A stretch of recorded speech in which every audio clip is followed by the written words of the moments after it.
Imagine an unstoppable force, a sea of horsemen thundering across the plains, moving faster than any army the world had ever seen. This was the Mongol Horde, led by Genghis Khan, whose vision transformed a scattered group of nomads into the architects of the largest contiguous empire in history. From the Great Wall of China to the rich cities of Persia and onto the gates of Eastern Europe, where kingdoms trembled, no land seemed too distant or too fortified for their reach. How did Genghis Khan, a young man fighting for survival on the harsh Mongolian steppes, build a military machine that changed the world forever? Genghis Khan's rise to power. Genghis Khan's journey began in 1162 as Temujin. Life on the Mongolian steppes was brutal, marked by tribal conflicts. After his father's murder, Temujin faced exile and hardship. He was even captured but escaped, gathering loyal followers along the way. He knew that unity was key to survival and formed alliances with other tribes through diplomacy and warfare, incorporating rivals' warriors into his ranks. What set him apart was his meritocratic approach, promoting people based on ability rather than birthright. This created a disciplined, efficient command structure. In 1206, Temujin was declared Genghis Khan, or universal ruler, marking the birth of the Mongol Empire. With a united Mongol nation behind him, he set out to reshape the world. Mongol war machine, strategies and tactics. Mongol military success was built on speed, strategy, and discipline. Highly mobile cavalry trained from a young age could cover vast distances and strike before their enemies were ready. They traveled without a heavy supply train, relying on reserves of horses for endurance. Central to their strategy was the Yam, a communication network of relay stations that allowed orders to travel quickly across the empire. This coordination gave the Mongols an edge in battle, allowing them to adapt rapidly. One of their most famous tactics was the feigned retreat. The Mongol army would pretend to flee, drawing enemies into a trap, then suddenly turn and counterattack, catching opponents off guard. They also mastered psychological warfare, spreading tales of their brutality to intimidate opponents.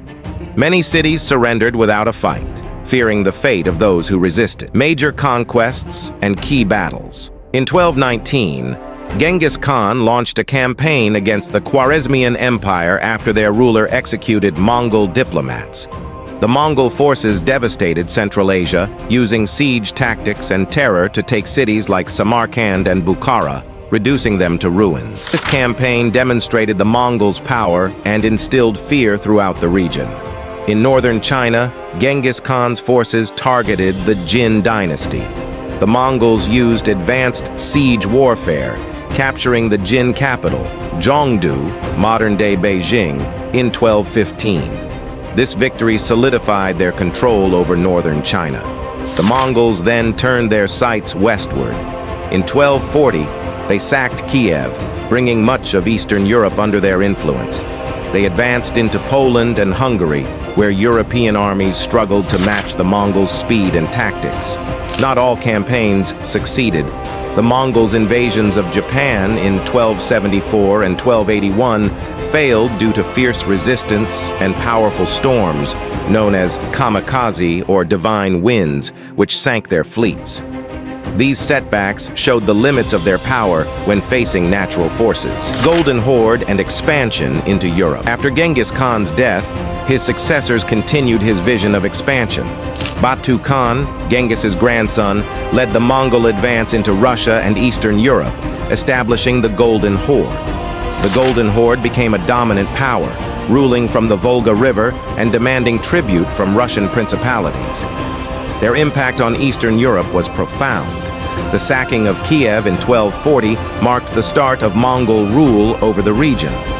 Fear of the Mongol armies spread into Poland and Hungary, where entire towns faced destruction. The Mongols' mobility and discipline made them nearly invincible, instilling terror across Europe. However, the Mongol advance eventually slowed. The death of Genghis Khan in 1241 forced Batu and other Mongol leaders to return to Mongolia for leadership decisions, pausing their conquests. Additionally, harsh winters and unfamiliar terrain made it difficult to maintain control over distant lands, leading to a shift in focus away from further European expansion. Legacy and decline of the Mongol Empire. The Mongol Empire's influence reached far beyond its military achievements. By securing the Silk Road, they enabled safer trade routes, allowing goods, ideas, and technologies to flow between East and West.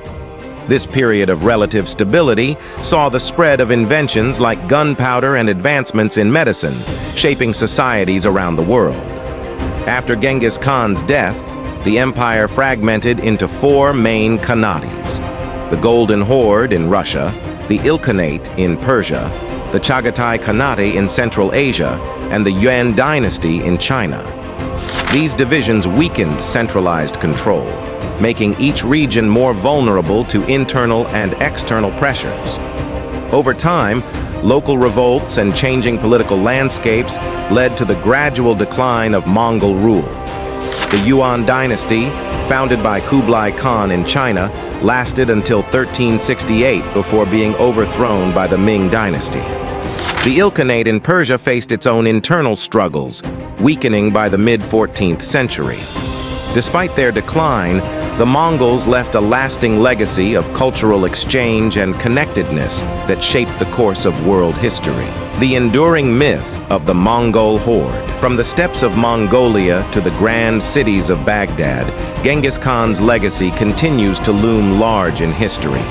The Mongol conquests broke down barriers between East and West, but they also left a trail of destruction. Genghis Khan is seen as both a visionary unifier and a ruthless conqueror, a leader whose empire brought both progress and devastation. What do you think? Was Genghis Khan a strategic genius who reshaped the world, or a merciless destroyer? Let us know in the comments. And if you enjoyed this exploration of history, don't forget to like and subscribe for more insights into the world's most intriguing empires.